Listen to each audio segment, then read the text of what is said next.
Hi, this is Mary Baca with Remotely Unique coming to you from Albuquerque, New Mexico. And today is a special day, special podcast show because I'm going to be a guest on my own show. That's so amazing. And it came at the suggestion of my business manager and friend, really. I consider her a friend, Cynthia Sanchez.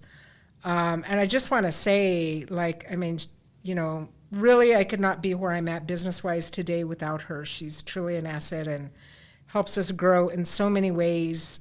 Probably the biggest way is her amazing attitude that she has, and she's brilliant. Like, if you sit and ever talk with her, if you come in for services, Cynthia is well-versed in so many things, in so many areas.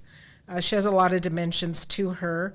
She's getting ready to start her counseling program, social work program, at New Mexico Highlands University. And so I look forward to kind of walking with her and supporting her through that whole process.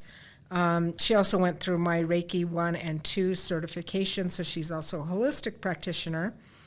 But yeah, she's going to be interviewing me, and today is Friday the 13th, so that's kind of an extra piece of fun right there.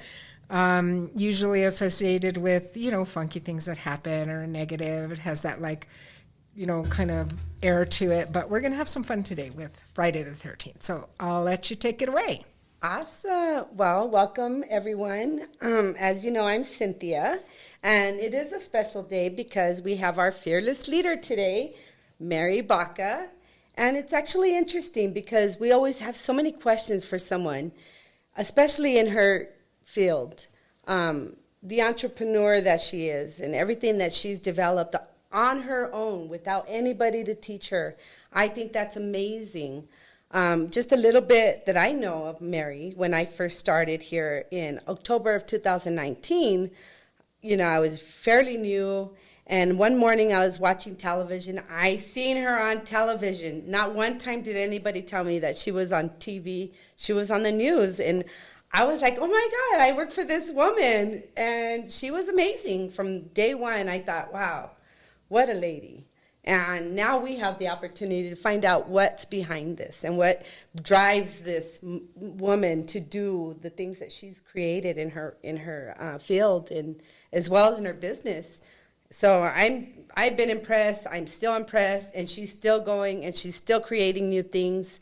So we're going to ask and find out what's in her mind. It's a scary place sometimes. Just kidding. So the first question I have for you is, how old were you when you started everything? We don't want to give away your age, but just kind of where you started from. When did you actually start to do, what made you decide this kind of field? I was doing the math because I wanted to be accurate, right? I was 25 years old when I started my private practice, but prior to that, I was 19 when I started in this field. I was blessed in that I got hired to do some work while I was going for my undergraduate degree, and I had some mentors that just kind of took me under their wing.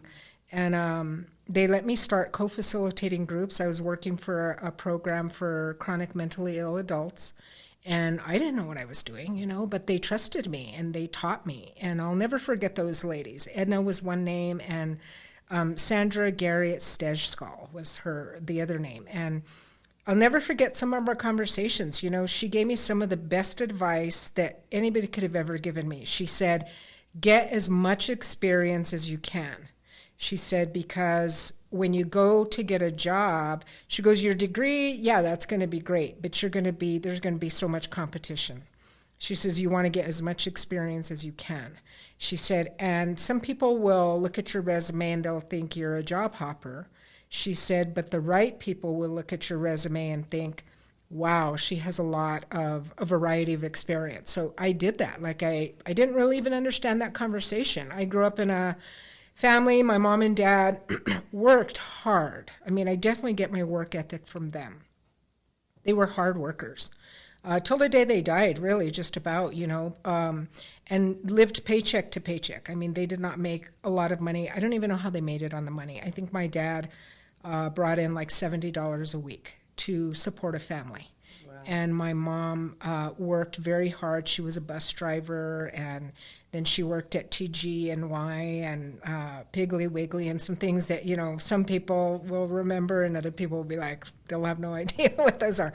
But they worked very hard, and so I grew up around that, like really watching that hard work. And no matter how tired they were, they cleaned offices. Eventually, my dad retired from the state of New Mexico. He used to work for the motor vehicle department, and he retired, and so they had his pension, but it wasn't enough to make it. And so they cleaned offices. They were janitors, and always taught me that no matter what you do in life, do your best at it. No matter if you clean toilets, that you do your best while you're doing that, and would talk to me all the time about that. And I'll never forget those conversations. And then just seeing them do that. Like I remember, them coming home like at 9 o'clock at night after cleaning my uncle's building. I have an uncle who's very well-to-do, multimillionaire. The family still is very wealthy. And they would clean the buildings for them, and they'd come home like at 9 o'clock at night. I always kind of felt bad for them, because they'd be working all day their regular job and then do that at night. But that really instilled in me that hard work is what you do, Where that's changed is my work has become my life purpose, and that's amazing. So I was 25 when I started my private practice. I don't even know where I got the idea to start a private practice. Like I don't even know where that happened, but I did, and I was in that building for 11 years in the same building, and started off counseling survivors of sexual abuse and sexual assault, and probably for personal reasons, I'll be honest. I have a history with sexual abuse, not sexual assault, thank God, but sexual abuse, and which I've worked very hard on in therapy, and I've had holistic treatment and all kinds of things. But I started off doing individual and family and group counseling even for that population. And in fact, we're getting ready here at Odyssey Counseling to start some survivor groups again, and I'm excited about that because it's an important population to be able to help. So I did that, and mixed in that, in those groups, I treated even women who had been abused in satanic cults. And so that was very intense work. I was 25 years old and what year was it when you decided to do first responders first responders? Somewhere in there. I've been counseling first responders for over 25 years, and it's had a gradual increase, right? I think I saw them, and I always much respect and much love for that population. Still to this day, it is definitely one of my life purposes is to help them. And then I married a police officer. I was married for about 14 years. And then I have friends and family in law enforcement, and one of my uncles was a firefighter, retired as a firefighter.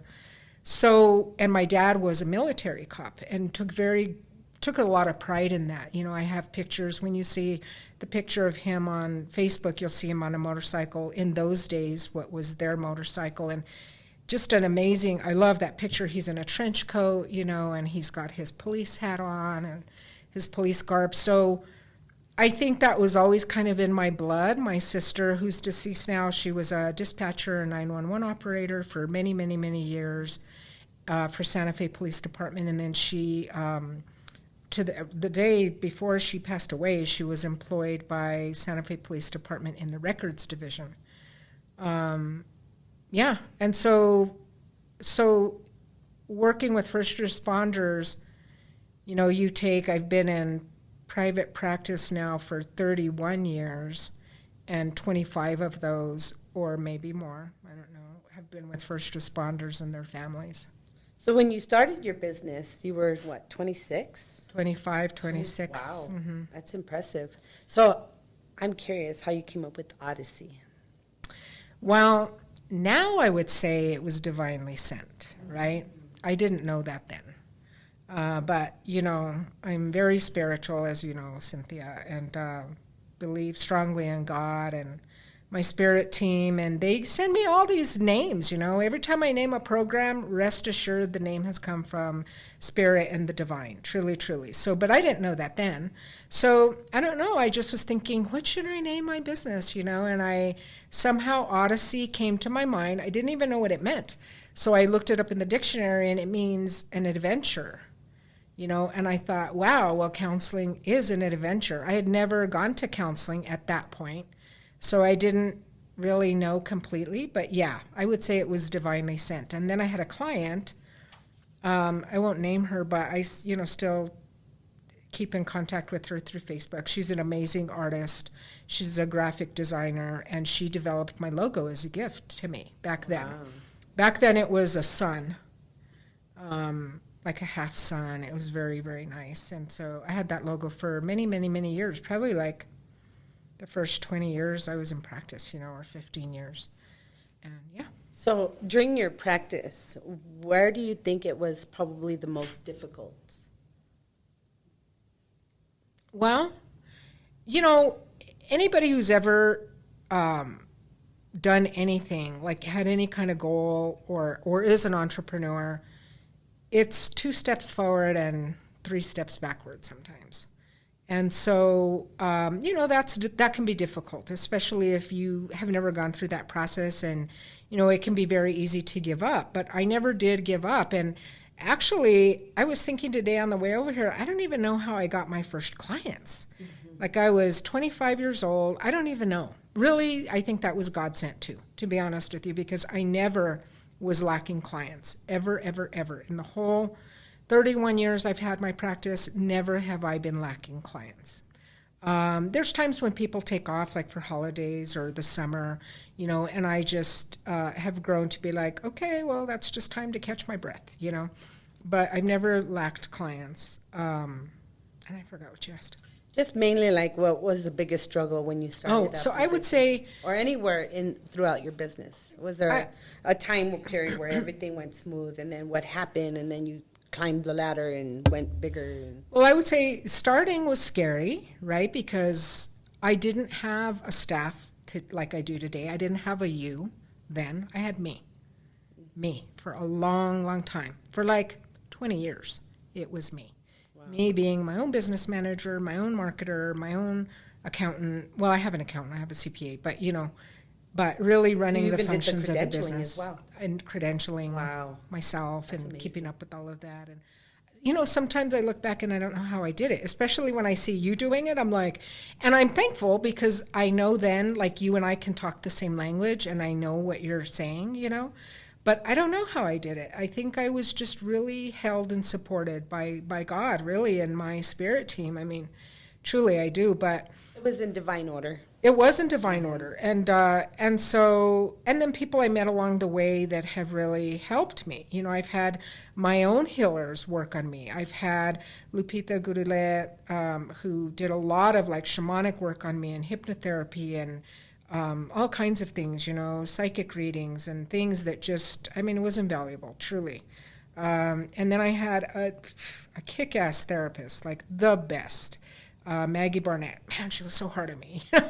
And I remember times when I'd like, not hate her, but be like so angry with her. I'd be like, especially I was doing some really intensive work on my mom, because, What time period was that? God, what was that?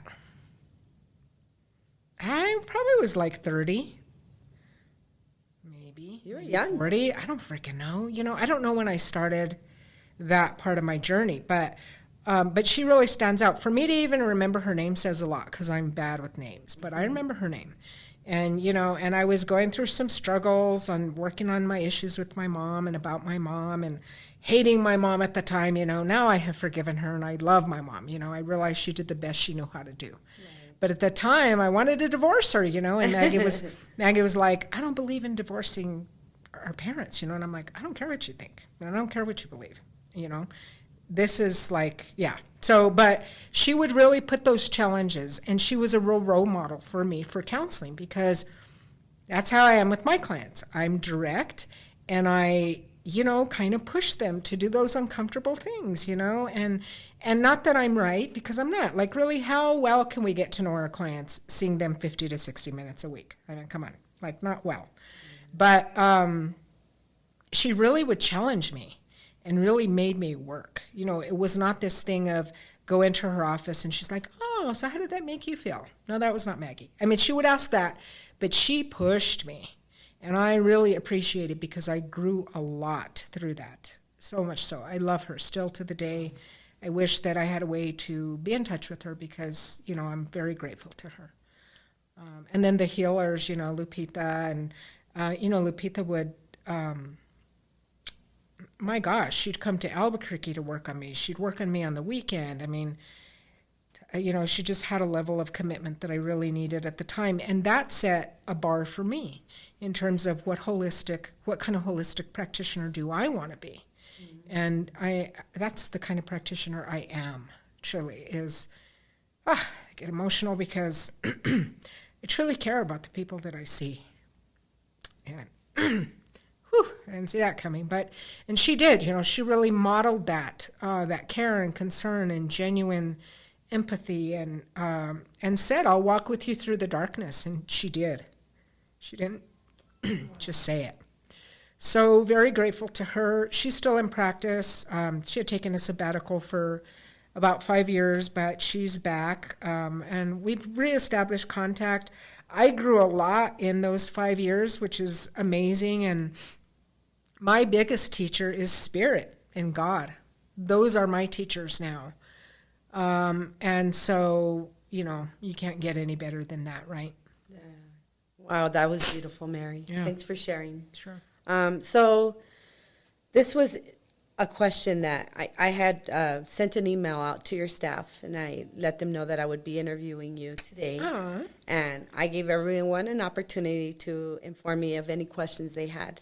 And so Andy asked me to ask you, what motivates you to come in every day and heal people, whether it's counseling, whether it's holistically, because we see the drive you have. It never goes away. That's why I call you our fearless leader, because you never lay up. You're always 100%. And since I met you, every time we talk, it's always all about the client. Mm-hmm. And they're never wrong. And I appreciate that, because you're right. You're in this business for a reason, and you're doing everything. And that's why I'm so grateful I work for you, because I could not work for a fraud. Yeah, for sure. And so, yeah, we want to know, well, what drives you so? I mean, I don't think you even see it sometimes. You're constantly motivated and ready to help the next person, one after another, whatever it takes. Well, the big thing that drives me is moving from having it be a business to really a life purpose. Mm-hmm. And I don't know when that transition happened. It was probably about 7 years ago. I'm trying to think. Probably about 7 years ago when I had my spiritual awakening. I've always believed in God. Always, always. I was brought up in a Catholic family, and my parents, which was amazing, they weren't like pushy about like what religion I belonged to. They just were insistent about believing in God, and I really am so grateful for that. One, their adamant approach or attitude about believing in God, and then also the flexibility to do that in whatever way I needed to do that. But yeah, so when I had my spiritual awakening, that's when, everything looks like a business plan. It has to. But it's deeper than a business plan. It is my life purpose. And also even the people that, not only the people that come to me for healing, but the people that come and work for me. One of the things that drives me is my team. I mean, now I have a freaking amazing team, and Andy, you are so much a part of that. For each person, I have these beautiful memories of those very first conversations when I met each of you, and how you came to be part of the team, and why I decided to bring you on is so unique, So like Andy, she's a retired police officer. And I smile and laugh because when she first approached me, about coming on board, it was like a year before the fact. She was approaching me about doing her internship. And I am so not an egotistical person. I hate ego. In fact, we have to have some, right? I mean, I could never get out and do what I do if I didn't have some ego, right? Like when I have to go and meet with business executives and things like that. But, you know, she was like, oh my gosh, she was shaking. And she was like, you know, I just really want to be on your team, and, you know, I have so much respect for you, for what you do with first responders. I'm so nervous. You know, I was like her guru. You know, she used some words like that. I don't remember quite. And I got a chuckle out of it because I said, it's just me. Like, I'm just a person, you know. But she's become, what we're meant to do together has already far exceeded what her I saw. Because, you know, now I've trained her in quantum alignment and Reiki 1 and Reiki 2 and intuitive guidance coach. And through each of those trainings, her and I just get closer and closer. Because the way that I do trainings is they're customized. Like, I really sit with that person and really get to know them. And so I love Andy. I love all my team, but we're talking about Andy right now. So I just love her. Yeah, and so just it being a life purpose, that's what drives me, is knowing it's effortless, truly. It looks like it's a lot of effort, but it really isn't. I mean, when I come and work on people, whether it's counseling or, you know, energy work, and Letitia's here in the studio, like, she could speak so much about that. Like, it's a beautiful, powerful experience. Like, I'm blessed to be able to do that work and to experience what I've experienced that's holy and blessed and just, like, amazing. So who wouldn't want to come and do that? I'm glad that we're talking about this because it's interesting, you know, because you don't know anyone until you actually meet them. And you don't know what they're actually doing until you talk to them. And the things that are happening are always in the spirit. But what's more interesting is that you have this demeanor, this beautiful demeanor about you that you cannot see unless you are able to see that in the I would say in the spiritual realm. I know for myself, when I started, I met you. I'm not going to lie, there's a lot of people that are intimidated by you, yes, of course. And, you know, it isn't until you get past that stage where you're really like, you know, she's not intimidating at all. She's just running a business, and she has people's lives at stake.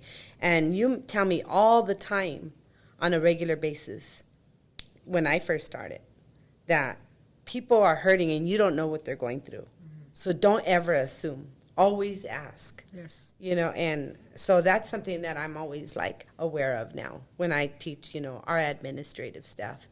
And I just feel like when I'm here and you're here, I feel like the building vibrates and people are coming in and they know what they're going to get and they leave with a wow on their face. So, you know, when people come in and they doubt that, I wish they would see a little bit more. I have never really seen anybody doubt that, but I'm sure there's some people outside of the facility who don't understand that work, you know? Yeah.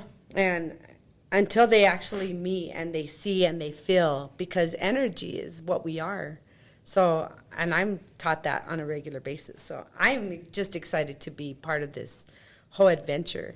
Well, and you're a powerful part of the adventure, because when I leave, and I've told you this many times, you know, my position in the businesses, because I have 4 businesses. That's another thing that's so amazing, is I have 4 businesses, you know, and when I'm not here, whether I'm on work travel or I'm at home working, creating things, projects and programs and things, you're it. You are my eyes, ears, mouth, all of that, you know. You see and hear everything that goes on here, and you nudge me if you've really become good at knowing, like, okay, yeah, I should probably call her. I mean, you and I talk all day, every day. You know, if it's anybody that talks to me, it's you, you know. But yeah, I think it's amazing what people, like, I'll overhear people when they come into the building and they're like, oh my gosh, it feels so good to be here. And that feels so good to me to hear them say that. The other day I had one of the treatment room doors open and a firefighter walked by and he said, "Oh my gosh, like I can feel that energy." He said, "Can I walk in there? Can I stand in there?" And I said, "Yeah, absolutely." I've done work on him, before. And he said, "Oh my gosh, like this energy feels amazing." And that meant so much to me on a spiritual level. And I do want to say, because when you say the word spiritual, people conjure all kinds of things up in their mind, right? But Right. spiritual to me means really being in touch with self and whatever divine source you believe in, whether it's God, whether it's source, whether it's one of my spiritual mentors, she talks about how I don't care if you believe in a pineapple, her business is called Almighty Pineapple because of that. It's like we all need to believe in something. And so spiritual is like really connecting with that part of yourself. I think it's great because nowadays, in this time in life, we have so many people that doubt their spirituality or they feel like religion is too overrated. And so I got to that point where, you know what, most people, I wouldn't even say most people, I don't know, in general, we have a huge population. And this generation that we have now, they're going away from the religious aspects. But when you say spiritual, I totally do not think of it as a religious aspect anymore because we are a spirit which is separate from our body.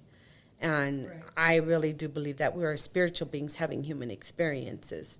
And I think now with this generation, they're able to kind of not be so afraid of the religion. And I'm noticing a lot more people being interested in the holistic healing. Yes. I think people are ready for something different. They don't know what that difference is. Tell me about that. Well, I think that there's some holistic practitioners are very woo-woo, you'll hear that term, which is great. I mean, some of my holistic sisters are woo-woo, and I love each of them. I mean, man, if I ever got sick, I don't think that'll happen, but knock on wood, I would go to them, and they, because they're amazing, amazing, amazing people. But it's hard for some people to listen to woo-woo talk. They don't understand that, and they will kind of push away from that because they associate that with, like, evil and witchcraft and all this stuff, right? Unfortunately. But I think not even by intention, just by design, I think, I walk both sides of the fence. Like, I'm not woo-woo in terms of some of the ways that I talk about things in a way that most people can understand. And that's not on purpose. And again, that's not putting anybody down at all. But people, I think, are just, even so counseling, people are like, want something beyond just talk therapy. Mm-hmm. They don't know what they want, but they're like, I've been in therapy for like 10 years. How long do I have to be? I'm still in the same position. And the things that me and my holistic team are seeing in terms of improvement in people's wellness and their issues with anxiety and depression and things like that are like amazing. Does that mean that the counseling isn't necessary? No, but the combination is really like awesome, And I'm proud to say that I have probably 80% of my clinical team are trained now in Reiki 1 and 2 and quantum alignment, where they're using these approaches and emotional freedom technique and different things where they're using these approaches with their clients that are interested in that. And a lot of the clients are interested in that. Once you tell them about that, they're like, oh, wow, tell me more about that. Yeah. Yeah, I know that's becoming more and more of a necessity. And me and you talk all the time about the spiritual realm and the changes in this world and the uncertainty that has troubled many people, that bring them on into Odyssey, to the wait list. And it's like, we could barely keep up. I wish that we could just come in and tell them, look, we have holistic healing, and we offer these types of services. But unfortunately, because, we work with the networks and we work with their insurances, you know, I wonder if maybe one day that would be integrated within the services that we offer. That would be nice. Well, we do offer those services. They just can't be paid for by insurance. Right. And a lot of people can't afford. Right. So to compensate for that, we sell packages. I'm always willing to discount rates. I mean, I've done it. I've done several pilot projects where the pay has been nothing, zero. Wow. The person has had to pay zero. So every time I create a modality myself, I kind of explore and experiment with it, and so I always ask for volunteers, and so they get a lot of free holistic services that way. But do I think that managed care at some point will approve those services? I think it's coming. I think New Mexico is not on board as much as like California. In California, Healing Touch, which is similar to Reiki. I have a friend of mine, and she's on my resilience team in New Orleans. She's a nurse, and she does Healing Touch in hospitals. And so in other parts of the country, they're more open and more progressive. I see it coming. I'm looking at contracting with some veteran agencies that will pay for those things. I'm in the process of looking at that. It's like molasses, though. It's slow in coming, but it is coming. And in the meantime, we'll discount. And, my practitioners, they all are authentic and just want to help people. So they have volunteered many times and seen people for free. That has happened numerous times. So we get it done. We don't turn anybody away. So a lot of times you're doing things while I'm busy in the office. I don't really get to see you out in the field working with other agencies. But I'm always curious because you come in and you're like, wow, guess what? I met with so-and-so, and I met with so-and-so and this agency. And I just see this puzzle coming together in all your different businesses that you run. Tell me a little bit more about that. That's amazing. That's an amazing part of what I do is, so I've done a lot of work for years with Skulls for Hope, which is ran by Robert Arrieta. He's a firefighter for Albuquerque Fire, and I just love Robert. I think we have a very special and powerful relationship in that we work together to get our first responders taken care of. And how that looks is if Robert runs across a first responder, and not even just a first responder, he meets all kinds of people.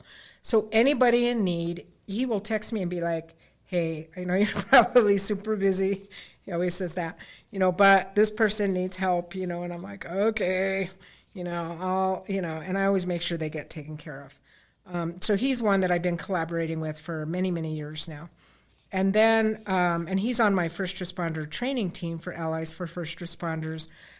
We've done presentations together. He's come and done presentations for my trainings. The newest collaboration, and I'm so excited about it, came to me, and this is how it happens, Cynthia. This is the beautiful thing about it. It's like magic.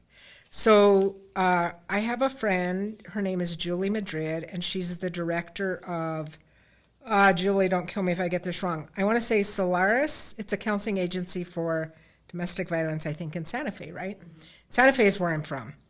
But actually I met Julie through her sister who I went to college with, Chow. That's how I met Julie.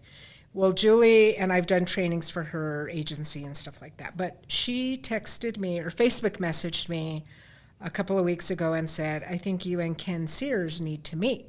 And I'm like, okay. I mean, that's not uncommon. People will do that, all the time and be like, I think you need to meet so-and-so. You guys have some things in common you should talk about. So I said, okay, give me his number. And she said, he's opening a gym and he works with first responders. So I don't even know, it's kind of a blur now, but amazing. So I reached out to him and went to it's not just a gym. I'm so excited. And I want to say, I don't just partner with just anybody. I know that. Truly. I have to really feel it intuitively and energetically. I have to feel like their purpose resonates with helping people because that's my life purpose. That's what I want to do. That's what I'm here on this earth to do. Well, they fit the bill. Ken was I don't know how we didn't meet before, because he's a first responder specialist and he's a psychotherapist. Well, he retired from psychotherapy. I don't know, we laugh about it, because I'm like, how did we not meet, all these years? But we're meeting now. Julie, kind of nudged me to get in touch with him. So Ken and the other co-owner and co-founder, Andrea Sanchez, she goes by Dre, who's lovely. Love these people already. I went to their facility and, oh my gosh, walked in, and just the energy already in that place is amazing. So Dre was on a phone meeting, and she said, I'll be right there, So Ken and I had some time alone to talk, and oh my gosh, there was just all these intuitive downloads coming, in terms of, things that they could do there. And him and I were like all into that, the vibe was there. We were totally in sync. It was amazing, amazing, amazing. And he offered even his facility for me to do trainings in. I mean, like, he invited me into his home. Like, how amazing is that? First time I meet him, we were probably half an hour into the conversation. So I'm sure I'll be doing that. But it really is a wellness gym. Like, it's a holistic and integrative gym is what they want to create. Specifically, they're pretty selective with the people that they bring on board. And I'm going to help them create, like, their holistic programming, and looking at doing training with their trainers, training their trainers in energy, in Reiki and different things like that. And also I'm helping them to create a debriefing room, which, will be for, I laugh because it's like, he's like, well, come help us create our energy room. And I'm like, yeah, those first responders, they'll never step in that room, if you call it that, right? So I said, but debriefing room, like, that would be great. It could be just a multi-purpose office, basically, probably an office this size, where if somebody's having a hard time, they can go in there. Because when you're moving your body, it often triggers things, triggers a trauma response, triggers a body memory, sometimes triggers visual and mental memories. A lot of people don't know that. But he knows that, and Dre knows that. And so we're going to create a room. Next week I'm going to go and we're going to start working on the room. They said, what do we need to get for it? And I said, order a massage table. I sent them the link. And so it's going to be a multi-purpose room. But I'll be doing trainings there. I've talked about doing, like, holistic trainings on adrenal fatigue. I'm a certified holistic kinesiologist, and just so many different things that I'm certified in, that I'm going to do some classes in that area for them, and do some Reiki during their yoga sessions and things like that. So also, you were in Houston not too long ago. Mm-hmm. What were you doing out there again? So Veronica Torres, she's on my holistic team. Her brother is a police officer out there, Pat Torres. And we went to do, originally the plan was to go and for me to do a training on stress management, right? And integrate the holistic things into that training. I never even got it done because there were 20 officers, 20 cops that wanted to get work done. Oh, wow. I still can't believe it. It was amazing. So I just put the training to the side, never did it. And Veronica and I just took the list and split the list down the middle, and we just worked on people nonstop for, I don't know, however many hours it took to get through that list, yeah. And so that was really amazing. Very grateful to Pat for putting that together and encouraging his officers and approaching their chief of police at that time, who was very supportive. And he used to be a chief here, and I'm really bad at names, so I don't remember his name. But he used to be a chief of police for APD here. And he welcomed all of that and approved all of that. So that was beautiful, really. And then Veronica went out to visit her brother, her family out there, and worked on, I think, a few people while she was out there. Nice. Yeah. Well, one of the things I admire about you, Mary, is your creativity. I have no idea where you come up with your logos and the names. I mean, do you want to talk about that a little bit? Yeah, it's always divine. And And I am thrilled the whole time that whole process is going on, because how it starts for me, well, it starts in different places, but as far as logos go, it'll start with, doesn't always start with the name, it'll start with the concept, right? So the newest logo I did, I'm starting a holistic practitioner certification program in the fall. It's called Aligning Mind, Body, and Spirit Holistic Certification, Practitioner Certification. If you go through the whole program, you'll get certified as an advanced holistic practitioner. But anyway, so I always knew I was going to start a program. I didn't have a name, but then I started to think like celestial stuff, like that idea popped into my mind.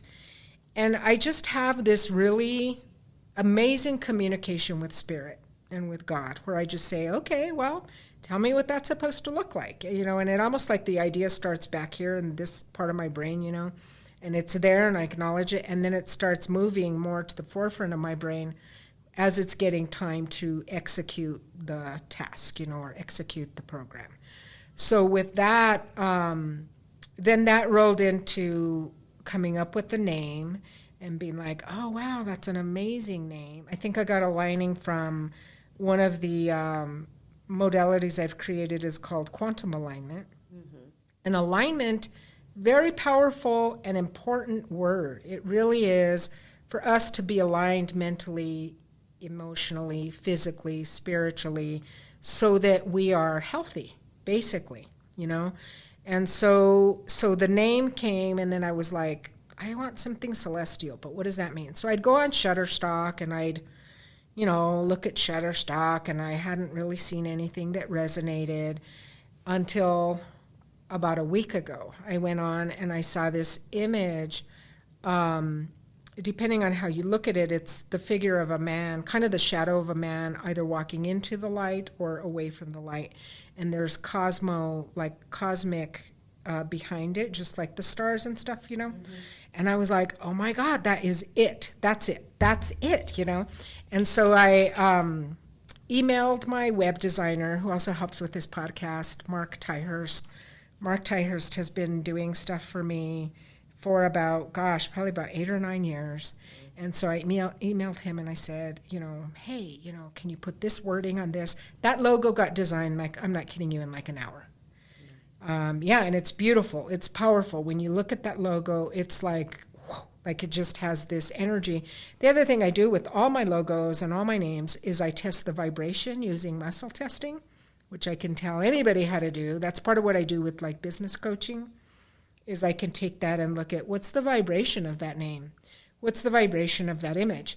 Because you want the highest vibration that you can get in terms of whatever you put out, if it's a logo or an image, because that is what people are going to be drawn to, a high vibrational thing. So that's kind of the process. Wow. And how about your trainings? How many different trainings do you have now? Oh my God. On my catalog,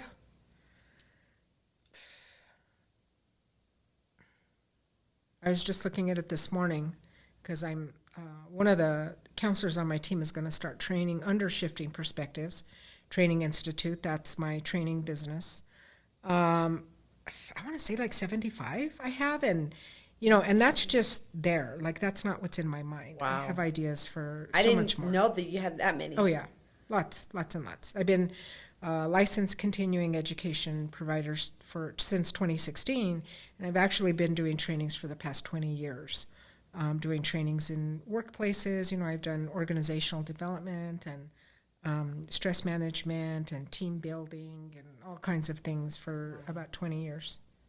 Mm-hmm. I don't know how you keep it all together. I really do. It's amazing. It's amazing. You got to think all of this has taken a span of however many years, 31 years. So, well, I know working for any owner, of a business could be, hard, because usually entrepreneurs like yourself, they've got 101 things going on in the brain, So that's one of the reasons why I'm able to kind of read between the lines when you're trying to train me while you're doing something. And, I thank you for training me in the business manager position. Although I did have the abilities to do these things, I still needed guidance. Right. And I still laugh because I was trained literally by you being in session, in between sessions. I know. And I was like, I don't know how I'm going to communicate with this woman. We have amazing conversations in between my sessions, and appointments, for sure. We fit it all in somehow. It's been fun. It's been a fun ride. I myself, I guess I could be somewhat of an entrepreneur because I had my own business, but nowhere near the time and energy that it takes for you to be where you're at. In all the different businesses, the logos and I could just imagine the time it took, and just being able to create these things out of nothingness. But think about it. Like, yes, it does take a lot of time, for sure. And I work hard, for sure. Yes, you do. But a lot of it is divinely given. So, like, in those conversations that I'm having with God and Spirit, and I know to some people that watch this, they'll be like, whatever. But, I'm just going to give credit. It's important to me to give credit to God and Spirit, truly, because without those forces in my life, I would not be maybe alive. Who knows? Truly. Like, I have situations in my past that could have taken me down, truly. So I want to give credit regardless of what anybody thinks that watches this. But it doesn't take as much time, because think about it. If it's like I would have to spend hundreds of hours having those meetings with people to come up with the ideas that I do. Right? But I don't. Right. I have conversations and communication with God and Spirit all day, every day. And that's how that information is given. Well, I could tell you, just by watching the few years that I've known you, and this is not even the last 30 years that you've been doing all this work, just in the last few years, I've seen that things are always in divine order for you and for this business and for the people that come through here. And I always know, like, everyone that is here should be here, and the ones that are not here are not here. And there's a reason for that. Yes. in passing. And I'm still in awe sometimes that still, we talked about this when I started. Oh, you'll see, it's coming. And look, all of a sudden you got the remotely unique, and then you have you always had allies, but now you have your EAP. Right. And the employee assistance program I've actually had for years, but I didn't have the team to execute that, and I do now, And that's the thing, too, is God has really put the people in my path to accomplish this, People that I've known for a long time and I trust, like, Mike Suarez, who's the producer of this show. I've known Mike for about 3 years, and we have an amazing relationship, and I think a very deep trust in each other. And so that this just kind of evolved from that. Like, I didn't have to look for someone. I didn't have to be like, well, who can I find out there to produce the show? And so he's done so much more than that. He's taught me a lot about equipment, and and he's very honest and very genuine, so he doesn't screw me over, because that's the other thing. It's hard to find people you can trust. Right. It really is. But I haven't had to look. Like, God and Spirit always bring those people into my path, So we've grown, Mike and I have grown this show together, and it's a beautiful thing when that happens. But I want to say this. I used to think, before my spiritual awakening, I used to hear people talk about God. I've always believed in God, but I used to hear people be like, oh my gosh, God is my savior. And I used to be like, whatever, like, what are you talking about? That's so weird, like, get over it. I just looked down on it, like, because I didn't believe it. I didn't believe that could be me. Sadly enough, I didn't believe that. I think now in hindsight it gets me emotional, like maybe I didn't think I deserved that, I don't know, but, and, I probably still don't deserve it, because we're flawed as human beings, but now I believe it. Now I don't only believe it, I talk to people, like people that want to hear, people that come in for coaching. I say, because I have lots of people that say, I want to get to where you're at. And I'm like, okay, let's work on it together. And this is what's involved. It can look any way it looks for them. It doesn't have to be the route that I've taken. or the way that my path has looked, They may not want to go the religious route. And I'm not really religious. I'm more spiritual. But spirituality can, and for most people does, include believing in God. I want you all to hear that. Spirituality does not mean not having God in that picture.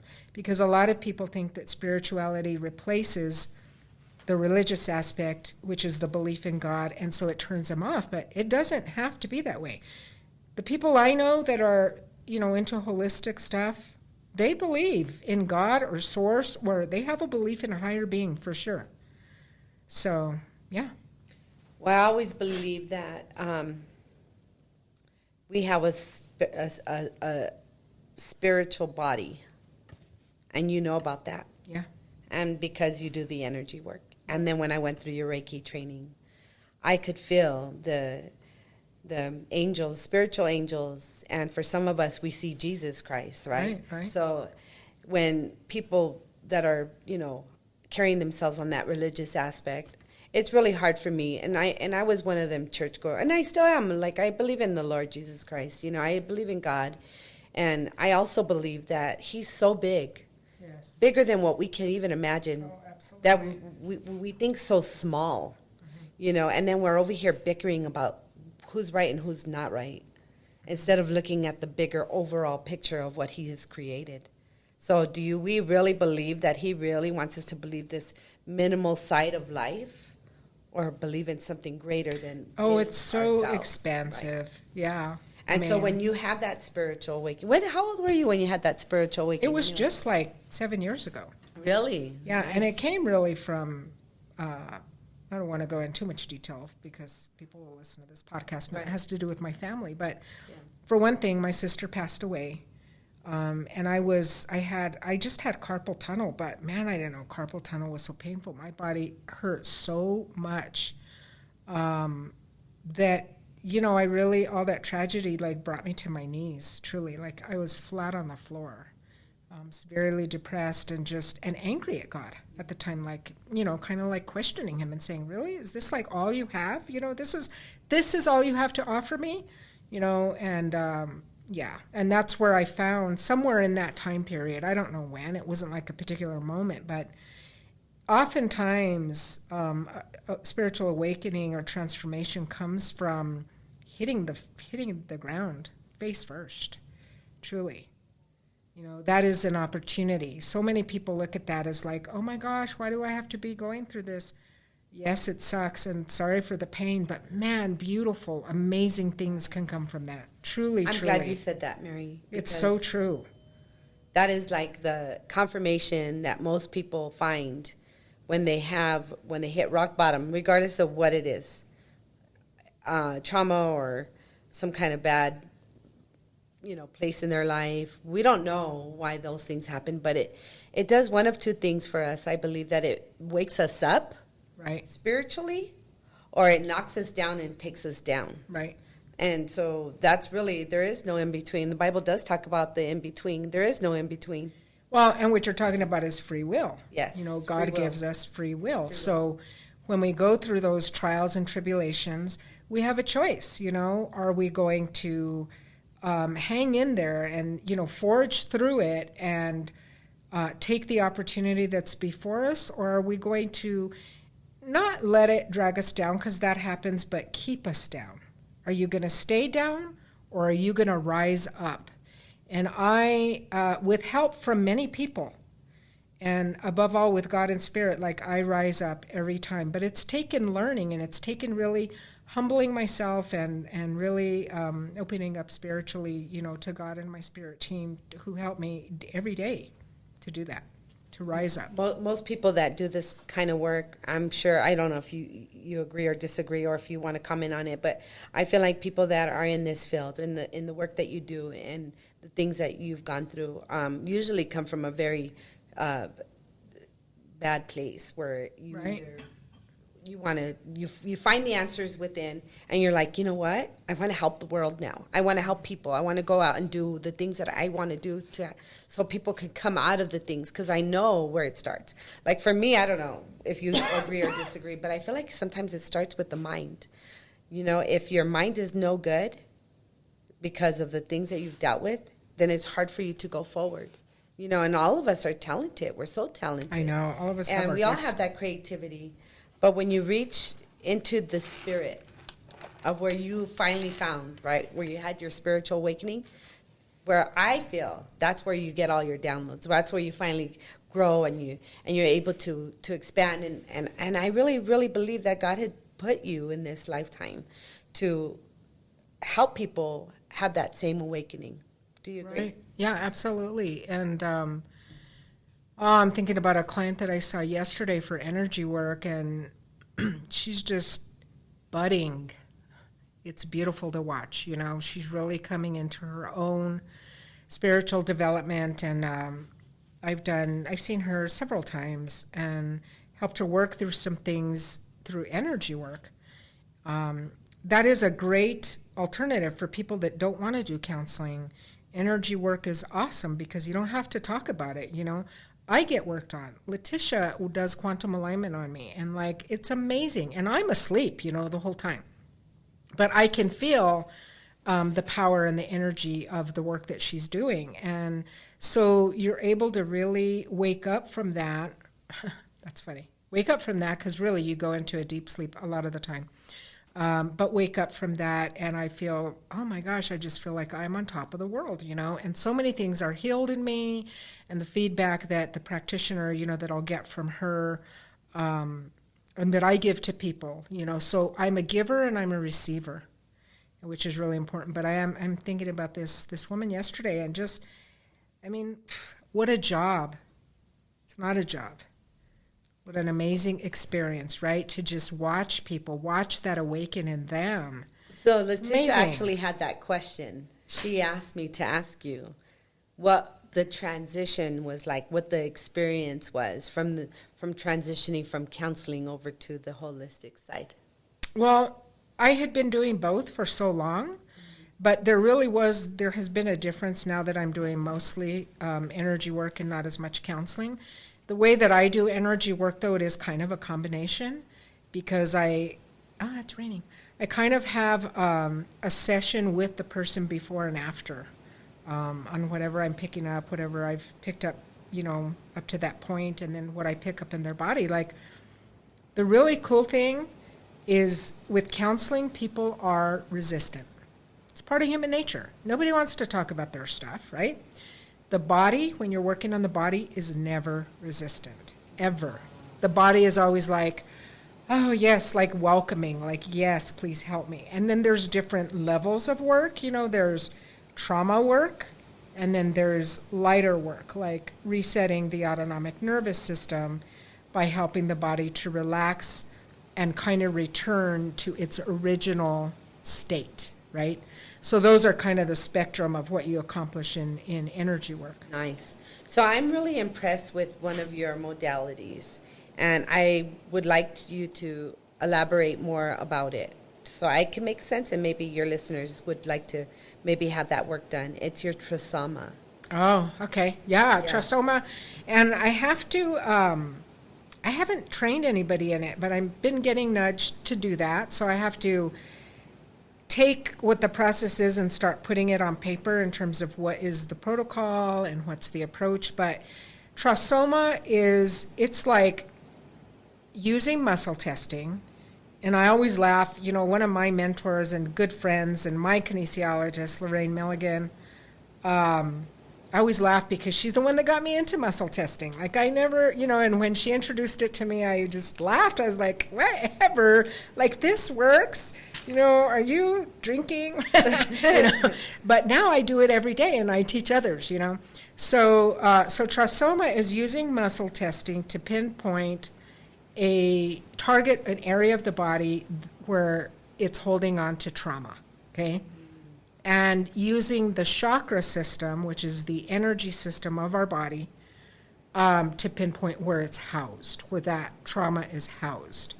And then using other techniques from my kinesiology training, I can do what's called a 2-point and figure out if it's housed, if it's the same issue. So say somebody has sexual abuse issues and it's housed in their sacral area, okay? Well, sometimes it gets housed in more than that area, and I can figure that out through doing a 2-point method. And then the trachoma is just doing energy work, like deep energy work on that area. Like one time I was working on a woman's heart chakra, and like I cleared that area down to her spine. Like, and that a lot of that takes place in my mind. There's things I see and ways that I work with in the body that a lot of it happens visually in my mind, and then energetically as I kind of transmute that energy onto the person. But it's laser focused work on and targeting an area of the body, one area of the body where the trauma is held. And then the next session it would be another area, and then so, but it's really doing deep, deep, deep work to get rid of that trauma and clear it out. Oh, wow. Yeah, it's amazing. Well, I've been wanting to get that done. Yeah, you'll have to. Hopefully we can do that soon. Yeah, I'm going to have to train my holistic team so they can do it on me. Right. Because, now it's great. I think Letitia that might be one of your biggest sellers, because it's powerful. Well, it is powerful, and I'll tell you, like, the name alone is powerful. You can clear things out quickly. Like this one woman that I worked on, I was able to clear sexual trauma out of her body in 3 sessions of trachoma. Like, there's no way I could have accomplished that in counseling. Right. Just counseling alone, there's no way. Who knows how many years I would have had to see her, and probably even with EMDR, because I'm an EMDR practitioner also. But the energy work is so much deeper even than that. And anybody that questions that, come and see us. Not just myself. Now I have like 5 people that are trained in quantum alignment even. Come see us and experience that. It'll make you a believer. I would love for people to be challenged on that, because I don't know how many. I've had a couple things done with your practitioners. Letitia and Veronica both have worked on me, and I've walked out feeling like awake and alive again, and I don't even remember what happened in that session, but I just had like this feeling of release, like the monkey off the back. Yes. Well, and you really can't be closer to anybody than to be in their energy field, truly. That's true. Because, that's such a personal space. And all of the services that we provide here, I want to say, we do not touch people. And that's because we are trauma sensitive. Being a trauma therapist, like, I know how important that is. People can't know if they're going to be triggered or not. Only if they're getting a massage. Yeah. Well, when you go get a massage, you're expecting to be touched, right? But when you go get Reiki or you get quantum alignment or trachoma, people aren't expecting to be touched, and it can be unnerving to some people. And also, I want people to relax and go to sleep if they want to. And I know when I've gotten worked on, if somebody touches me, it kind of wakes me up. Right. I don't want that. I want people to just be so chill on the table and just be out. You know what? We're almost out of time, but I really wanted to know if we could wrap it up on this one. Your sound bar. Oh my God. Yes. That is beautiful. Yeah, there is not a sound bar anywhere that I know of. So that gentleman that you're supposed to create that room for at the gym, he's got to see what you've done. Yeah, he's got to see it. Yeah, well, this is the sound bar. Letitia and I are going to work on it, put it together on Monday morning. But it's going to be amazing. So it's using frequency and vibration music for a variety of things, but to really, what it does is it interacts with the brain waves to work on and target specific things like anger, grief, anxiety, different things. And then I'm going to put together therapeutic regimens, for each of these mental health conditions, and have the counselors teach them, train them, how to integrate that into their practice with their clients. So let me give you an example. I had a client come in yesterday. I've known her a long time. Much love and respect for her. She is a child protection worker. That's her history. So lots of trauma. And I had talked to her about using frequency music. I sent her a sample, told her, listen to this every night. And I did energy work on her yesterday. And anyway, she texted me this morning. She had a lot of digestive issues yesterday when she came in, to the point where she almost couldn't make it to the session, okay? One night, she texted me this morning and said, I slept like the dead. So she slept so good, which she never sleeps. She said, and my stomach stuff is pretty much gone. Nice. Gone. This is someone who's been plagued with this for freaking years. What modality forever. did you use? I did, I think I did Reiki. Wow. Yeah. And so the frequency music, so I'm going to work with her. I really want people to feel empowered and feel like you're not stuck with that. You're not stuck with having to put up with that. Like, no, we can help you. Me and my team, we can help you, get to a different place with your anxiety and depression or your physical issues like digestive issues and stuff like that. So, yeah. And then another mom that I worked with, she's having postpartum and did frequency music with her child. She was having a hard time with her kid not sleeping, and that even helped put her child to sleep who was struggling with colic. Well, I'm very thankful that us as human beings on this earth, that God or the divine or the being higher than ourselves, he uses us in all ways, and he's definitely using you, Mary. Yes, I believe that. And I feel very blessed. Yes. And I'm thankful to be part of your team. And it's been a pleasure to interview you. Well, and I want to say real quick, so Cynthia is going to start being my co-hostess, meaning once a month she's going to do her own show and appeal to the people. Like, this show is all about it's all for the people. Everything that I do is for the people. So Cynthia, I come on here as a practitioner, and Cynthia's going to kind of cover the other end of it and come on here as a person and just, we had some cool ideas about like her first show. But anyway, so tune in for that because she's going to be coming in and doing a show once a month. Yes, it's going to be on many different topics. As you know, I'm a well-rounded person. I love to talk about everything under the stars, including the aliens. So you might want to hear one of those.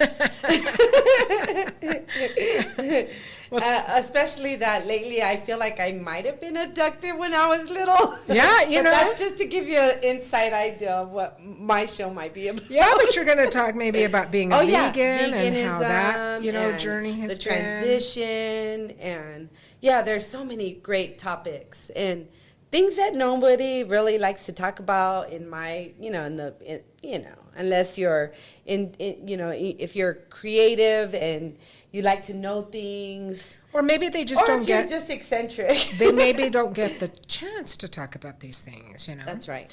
But yeah, and you can find this show and all the Remotely Unique shows on remotely-unique.com, on our YouTube channel that's named the same thing, on Spotify, iTunes, and Amazon Music. Nice. Yeah. So you'll see this show Monday, August 16th. And and I'll see you next time. And today was August 13th. Yeah. On a Friday. Oh, and I want to say, so the next guest is Katia Kaniotobi. I hope that I got that right. But anyways, that's going to be the next show, and she dances with swords. Oh, wow.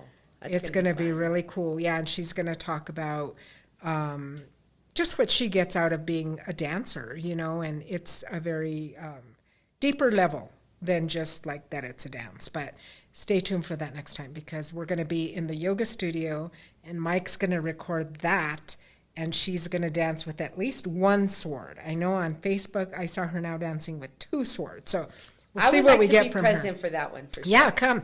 And then she is the newest member to my resilience team. She's a Reiki master like myself. That's how I met her. She was in that class when we both got attuned. But yeah, stay tuned. Thank you so much. It was so much fun. Thank you for listening. Yeah, and thank you, Mike, and Letitia for being here, and Mike producing, and everyone have a wonderful weekend.